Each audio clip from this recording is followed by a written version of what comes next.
Have you ever stopped to think about how many people around you are with you because of who you are, and how many are with you out of self-interest? In environments where power is at stake, whether at work, in politics, or even in influential social circles, friendship is rarely what it seems. Machiavelli, one of the most controversial political thinkers in history, warned that in the game of power, no one is truly your friend. Alliances are driven by convenience, and loyalty is often a bargaining chip. This view, although uncomfortable, sheds light on the reality behind many relationships that we believe to be genuine. In this video, we will delve into the thinking of Niccolò Machiavelli to understand why he believed that friendship, in the political and strategic context, is an illusion. We will explore not only his ideas, but also how they still manifest themselves in frighteningly current ways, behind the scenes of politics, in corporate relationships, and even in the dynamics of digital influence. Along this journey, you will discover how to recognize Machiavellian strategies around you, how to protect yourself from them, and most importantly, how to navigate a world where power shapes even the most intimate bonds. If this type of reflection interests you, check now if you are subscribed to the channel. That way you won't miss any content like this, which helps you see beyond the surface. Next, we'll meet the man behind these ideas. Who was Niccolò Machiavelli, and why his thinking forever changed the way we view power? Who was Machiavelli? The political realist. To understand why Machiavelli claimed that no one is really your friend in the game of power, we must first understand who he was and why his ideas caused so much discomfort. Niccolò Machiavelli was born in 1469 in Florence, one of the richest and most politically turbulent cities of the Italian Renaissance. He lived during a period of intense disputes between powerful families, foreign invasions, and constant changes of government. In this chaotic environment, there was no room for naivety. One had to be clever, strategic, and often ruthless. He was not just a philosopher or theorist, but someone who was actively involved in politics. As Chancellor of the Florentine Republic, Machiavelli negotiated with ambassadors, analyzed the behavior of princes, and closely observed the workings of power. After losing his position and being exiled, he wrote his best-known work, The Prince. Unlike other thinkers of the time who wrote about what leaders should be like, Machiavelli wrote about what leaders actually are like and what they need to do to maintain power. He was not interested in ideal morality, but in political effectiveness. For this reason, many consider him the father of political realism. By suggesting that a ruler should be willing to deceive, betray, and manipulate when necessary, he openly challenged the ethical and religious standards of his time. It is no wonder that Machiavellian became synonymous with coldness and manipulation. But the truth is that Machiavelli did not advocate gratuitous evil. He simply saw the world as it was, not as we would like it to be. For him, a leader's success did not depend on his goodness, but on his ability to understand and use human nature to his advantage. And in this nature, according to him, selfishness, instability, and the search for power are inevitable constants. Machiavelli didn't just write for princes either. His insights apply to anyone in a position of influence, whether politicians, business leaders, or ordinary people trying to navigate a competitive world. He understood that power transforms human relationships and often corrupts bonds of trust. This pragmatic view of human behavior forms the basis for understanding his most controversial ideas, including distrust in friendships and alliances. Now that we know the context and the mind behind these ideas, it's time to delve into the Machiavellian logic of power and understand why in this game feelings are just one piece on the board. The game of power. The Machiavellian view. For Machiavelli, power is not something that is inherited or maintained with good intentions. Power is something that is conquered and above all defended, at any cost. This is the essence of his philosophy, realistic, direct, and for many, uncomfortable. Unlike the philosophical tradition that sought to imagine how the world should be, Machiavelli began by observing the world as it actually is, and what he saw was simple. Human beings are fickle, selfish, and driven by their own interests. Trust is volatile, loyalty is purchasable, and morality is often a luxury that the powerful cannot afford. He defined two central concepts for understanding political success: virtù and fortuna. Virtue has nothing to do with moral virtue. It is about the adaptability, cunning, courage, and strategic ability of those in power.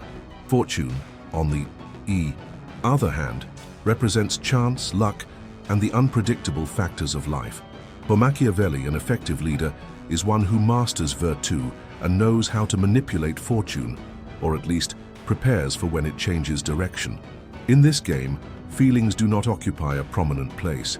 In fact, showing emotions can be dangerous. A prince, or anyone who wishes to maintain power, must appear kind, honest, and loyal, but he does not necessarily have to be. What matters is appearance. As he himself writes in The Prince, "It is much safer to be feared than loved if one cannot be both." Machiavelli saw the world as a chessboard where every move counts, and in this game, friendship, love, and trust are useful pieces, but also disposable. That's why he warned, "Don't trust too much. Today's ally may be tomorrow's enemy. A compliment may hide a plan. A handshake may precede betrayal." This is where his vision becomes even more relevant today. In a world where power relations infiltrate even social networks, where image is worth more than intention, understanding this game is no longer just an intellectual exercise. It becomes a survival tool. And speaking of survival, if you're enjoying the content so far, please leave a like now. This helps us continue to bring you videos with deep reflections and intelligent provocations, and shows the algorithm that you value this type of content. In the next chapter, we'll get straight to the heart of the matter: friendship. Why, according to Machiavelli, trusting others can be your greatest weakness, and how even the closest relationships can become just another strategic move. Friendship as a strategy. Is trust weakness? If in the previous chapter we saw that Machiavelli considered appearance more important than essence, now we enter into one of the most uncomfortable implications of this logic. Friendship, in this context, ceases to be an emotional bond and becomes a tool, a means, a piece. Machiavelli understood that in the game of power, truly trusting someone was often a strategic mistake. Not because he believed that everyone is inherently evil, but because, he said, people act according to their own interests. Today, those interests may coincide with yours. Tomorrow, they may not. In The Prince, Machiavelli never advocates wanton cruelty or betrayal for pleasure. What he does do is point out, with brutal honesty, that alliances are formed on the basis of utility, not enduring loyalty. This is true for leaders and subordinates alike. If a friendship no longer suits them, it can be discarded without a guilty conscience, because what is at stake is not affection, but survival. That is why, for him, a prudent ruler should not allow himself to be carried away by emotional ties. He should keep allies close, but always at a certain distance, never completely vulnerable. After all, even the most loyal ally can turn against you when a better opportunity arises. This view is reinforced by one of his most blunt statements: "Men must be either cherished or eliminated." The logic here is simple and cold. Either you keep others satisfied and under control, or you eliminate any possibility of threat. There is no room for half measures on the chessboard of power. This coldness may seem extreme, but think for a moment about the great political struggles of history, or even modern corporate struggles. How many friendships endure when power, influence, or resources are at stake? How many alliances are dissolved when they no longer serve any purpose? An emblematic historical example is the case of Caesar and Brutus in Rome. Brutus was considered close to Julius Caesar, almost like a son. Yet when he saw an opportunity to seize power, Brutus was one of the main leaders of the plot that resulted in Caesar's assassination. The famous phrase, "Even you, Brutus," is not just an expression of personal pain. It is the bitter realization of the logic of power. In the corporate world, the logic is similar. Friendships are formed around goals, bonuses, and promotions. But when these rewards are up for grabs, loyalty often gives way to competition. Relationships that seemed solid can crumble when faced with an opportunity for advancement. On social media, this scenario is even more evident. Influencers, brands, and public figures build alliances that, in practice, are strategic partnerships. The appearance of friendship is maintained as long as there is mutual benefit. But all it takes is a disagreement or a drop in relevance for the connection to be broken. This does not mean that all friendships are false, or that all human relationships are self-interested. Machiavelli was not an emotional nihilist. He was a keen observer of reality. What he advocated was caution, a kind of strategic lucidity. He wanted his readers to understand that in contexts of power, trusting too much can be costly. So, if you are in a position of influence, if you deal with competitive environments, or if you simply want to better understand the social dynamics around you, it is worth considering this lesson. Not every smile is sincere. Not all support is loyal. And friendship, when inserted into a game of interests, needs to be viewed with attentive eyes. From here, our reflection takes a new direction. If these ideas made so much sense in Machiavelli's time, do they still apply to our world today? In the next chapter, we will explore how Machiavellian concepts continue to live on in modern politics, business, and even online interactions. Contemporary Machiavelli, politics, business, and social media. If Machiavelli's ideas seem harsh, almost disconnected from ordinary life, it is because we still insist on viewing the world through the lens of ideal morality. But when we look at modern politics, the business environment, and even the digital universe, Machiavellian logic reveals itself to be more alive than ever, sometimes even more refined. Starting with politics, alliances between parties, moving speeches and campaign promises often hide interests that are anything but altruistic. Candidates embrace each other in front of the cameras, exchange compliments, and call themselves brothers in arms. But behind the scenes, loyalty is volatile. When an ally is no longer useful, they are discarded with the same coldness that Machiavelli described in the 16th century. The logic is the same in large corporations. Co-workers who appear to be close friends may, in practice, be competing for the same position. Bosses who preach team spirit may, in decisive moments, act on a purely strategic basis, protecting their own interests. Promotions, bonuses, influence, and prestige make the environment conducive to silent games of manipulation. In the digital world, the subtlety of these strategies is intensified. Influencers form strategic friendships, arrange collabs, and exchange compliments in the comments, not out of real affinity, but to expand their reach, gain followers, or close deals. This construction of a public image strictly follows Machiavelli's advice. Looking good is more important than being good. And make no mistake, this behavior isn't limited to big names. Even in everyday social media, likes, comments, and interactions are often calculated. Liking the right photo, commenting on someone's post that can offer something in return, supporting a popular cause for status, these are all contemporary versions of Machiavellian logic. The difference is that today, power is no longer limited to a prince's throne or a politician's position. Power is also symbolic. It is influence, reputation, engagement. And people play to maintain or increase this capital. That is why understanding Machiavelli's vision is so important. Not to justify unethical behavior, but to understand that even when wrapped in smiles and filters, many relationships continue to be, deep down, transactions. This realistic reading doesn't have to make you cold or suspicious. On the contrary, it can make you more aware and less vulnerable. Knowing that friendship can be used as a strategy allows you to better observe the movements around you and act with greater emotional intelligence. That is why reflecting on Machiavellian thinking is, in fact, an exercise in lucidity. It forces us to take the blindfold off our eyes and realize that, yes, not every approach is sincere, not every partnership is disinterested, and not every kindness is authentic. And now I want to know from you, in what area of your life have you noticed this kind of game happening? In politics, at work, on social media? Comment below. I really want to read about your experience and exchange ideas with you. In the next chapter, we will continue this practical line and explore how to identify these Machiavellian strategies in everyday life. What are the signs? How can you protect yourself? And how can you maintain your authenticity in an environment where everything seems calculated? Recognizing Machiavellian strategies around you. So far, we've talked about how Machiavelli's thinking shapes alliances, friendships, and decisions in places of power. But how does this actually manifest itself in everyday life? How can you tell if someone is playing the Machiavellian game with you, or if you yourself, without realizing it, are applying these strategies? The first clue lies in the coherence between words and actions. A classic Machiavellian behavior is dissimulation, saying one thing and doing another. People who change their minds depending on the audience, who praise in public but sabotage in private, are following the principle of appearing but not being.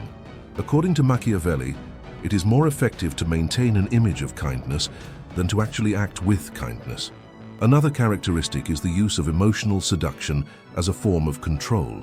This doesn't just apply to romantic relationships, but to any situation where someone tries to gain your trust too quickly, creating a sense of closeness, loyalty, or emotional debt. The goal? To gain access, influence, or some kind of advantage. Subtle manipulation is also common. Compliments that seem sincere but are accompanied by requests, gestures of help that create dependency, advice that hides self-interest.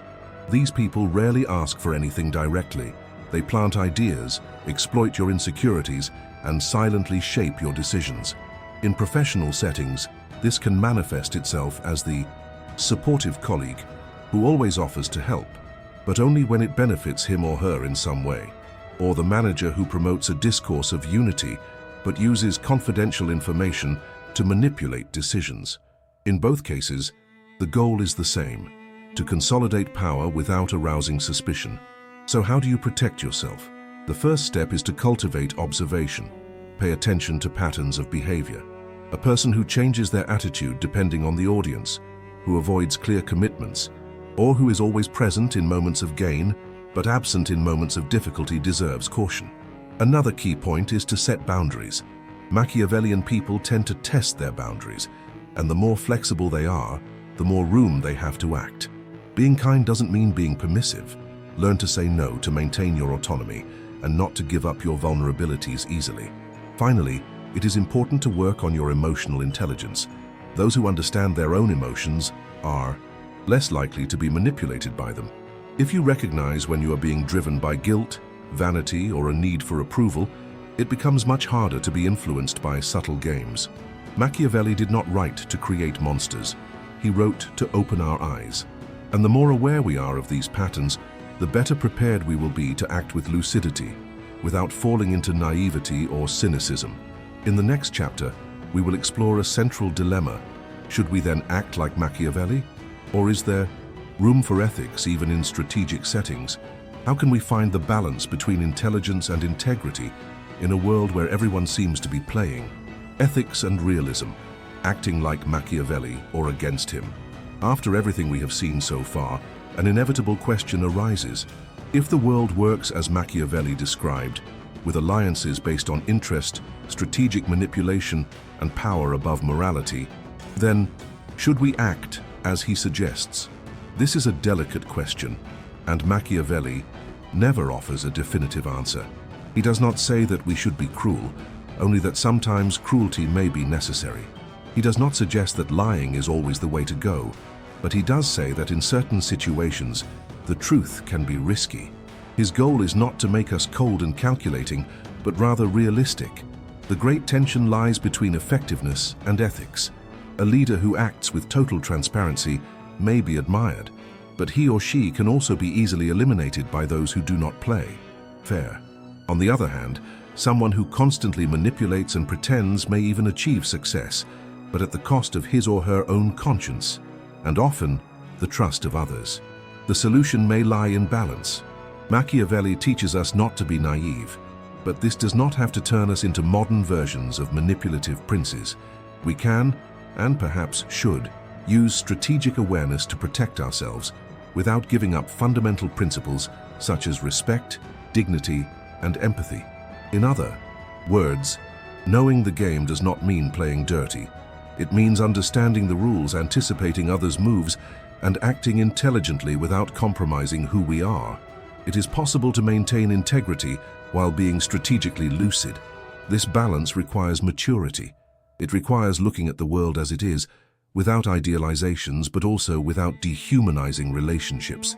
Knowledge of Machiavellian strategies does not need to be armor. It can be a lens, a way to see more clearly, choose more consciously, and act more firmly.